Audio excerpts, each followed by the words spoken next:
कई बार लोगों को कन्फ्यूजन हो जाती है सेक्शन 185 के ऊपर।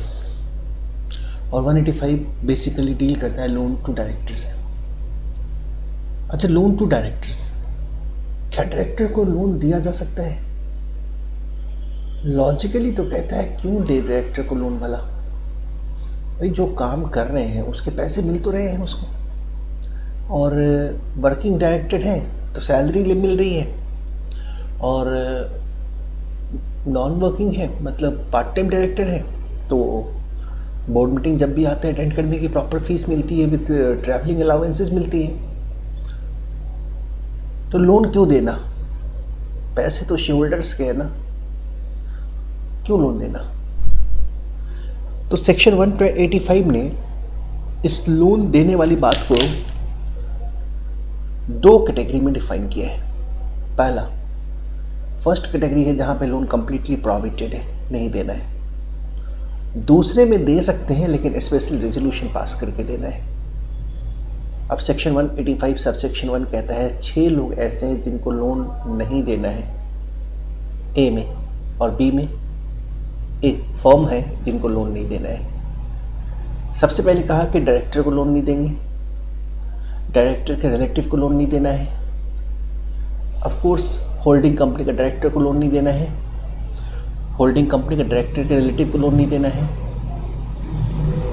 डायरेक्टर के पार्टनर को लोन नहीं देना है, और होल्डिंग कंपनी के डायरेक्टर के पार्टनर को लोन नहीं देना है। These are the 6 people to whom the loan cannot be given by the company। मैं उन 6 लोगों का जिक्र फिर से करता हूँ, एक बार ध्यान से सुन लीजिए फिर से। हमारी कंपनी का डायरेक्टर, हमारी होल्डिंग कंपनी का डायरेक्टर, ठीक है, ये दोनों रिलेटिव है। हमारी कंपनी का डायरेक्टर का रिलेटिव, हमारी होल्डिंग कंपनी का डायरेक्टर का रिलेटिव, और ये दोनों जो है फिर पार्टनर है। हमारी कंपनी के डायरेक्टर का पार्टनर, हमारी होल्डिंग कंपनी का डायरेक्टर का पार्टनर। इनको लोन अलाउड नहीं है, ऑफ कोर्स इनको लोन नहीं देना है, पहली बात।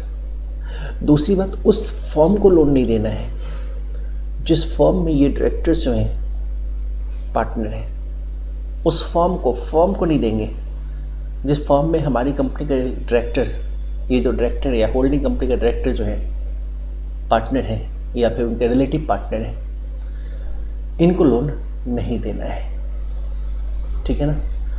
एंड फिर आगे बढ़ते हैं सबसेक्शन 2 में।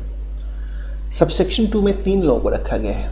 पहला प्राइवेट कंपनी, दूसरा बॉडी कॉर्पोरेट, और तीसरा भी बॉडी कॉर्पोरेट। इसमें कहा गया कि अगर आप इनको लोन देते हैं तो पहले स्पेशल रेजोल्यूशन पास कर लीजिए, और ध्यान रखिए कि ये तीनों कंपनी जो हैं लोन लेने के बाद पॉसिबली उस पैसे को प्रिंसिपल बिजनेस एक्टिविटीज़ में यूज़ करेगी, है कि नहीं? That was principal business activities में यूज़ करेगी। ओके, ये कौन कौन है?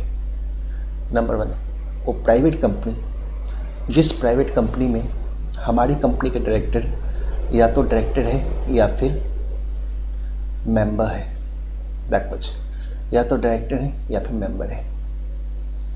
वो बॉडी कॉर्पोरेट, जिस बॉडी कॉर्पोरेट में 25% या उससे ज़्यादा वोटिंग पावर जो है एक्सरसाइज या कंट्रोल हो रही है हमारी कंपनी के डायरेक्टर अकेले या 2 या उससे ज़्यादा डायरेक्टर मिल करके, और वो बॉडी कॉर्पोरेट जो बॉडी कॉर्पोरेट का managing director, managers accustomed to act है हमारी कंपनी के डायरेक्शंस के अकॉर्डिंगली, इंस्ट्रक्शंस के अकॉर्डिंगली, उनके लिए इन तीनों को लोन नहीं देना है। और अगर देते हैं तो स्पेशल रेजोल्यूशन पास करेंगे, और ये जो अपने लोन के अमाउंट की यूटिलाइजेशन करेगी वो प्रिंसिपल बिजनेस एक्टिविटीज यूटिलाइजेशन करेगी। अच्छा, ये जो रिस्ट्रिक्शंस एंड प्रोविजंस जो हैं ये सिर्फ लोन पे ही नहीं है। लोन अगर इनको कोई और दे, हमारी कंपनी गारंटी देती है तो भी यही प्रोविजन है। लोन कोई और दे, हमारी कंपनी सिक्योरिटी प्रोवाइड करती है, मतलब अपने एसेट्स के ऊपर चार्ज क्रिएट करती है, तो भी यही प्रोविजन है। तो सबसेक्शन 1 में लोन प्रोहिबिटेड है और सबसेक्शन 2 में लोन देना रिस्ट्रिक्टेड है। अब रहा सवाल नॉन एप्लीकेबिलिटी की, सेक्शन 185 सबसेक्शन 3। क्या कोई ऐसा जगह है जहाँ पे ये प्रोविजंस एप्लीकेबल नहीं है? बिल्कुल है।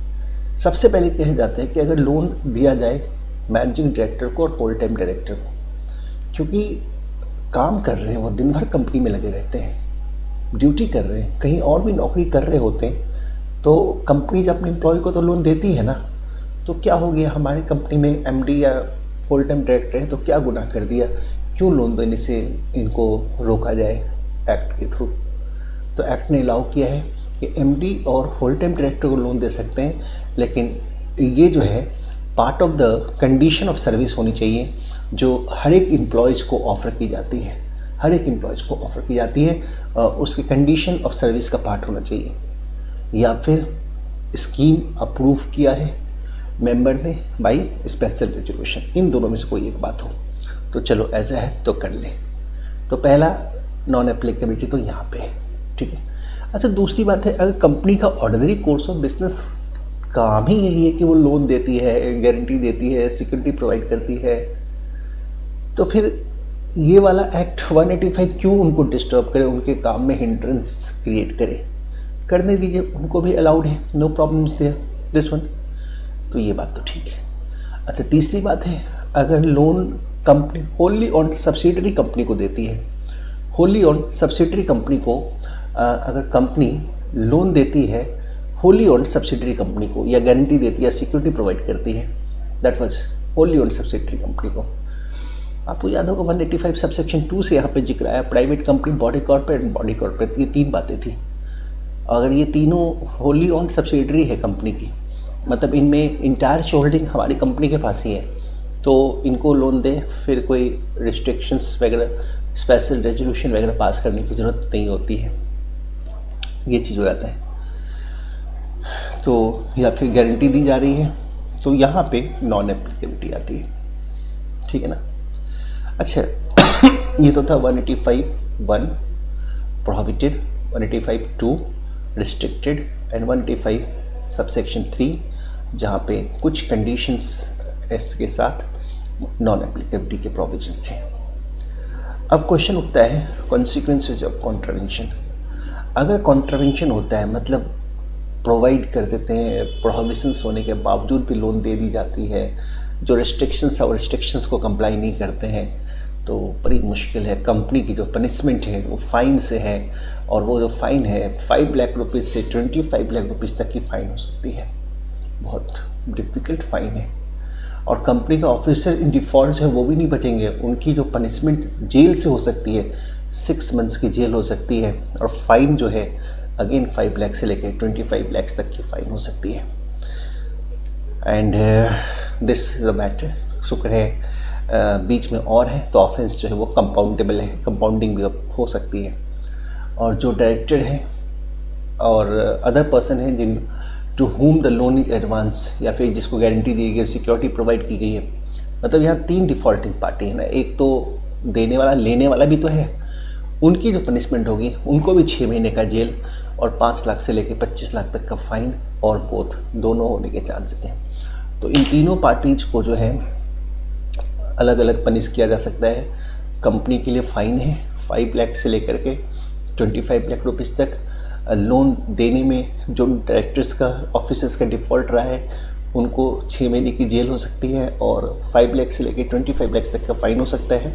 और जिन्होंने लोन लिया है उनको भी 6 महीने की जेल हो सकती है, और 5 लाख से लेकर 25 लाख तक का फ़ाइन हो सकता है, और दोनों होने के चांसेस हैं।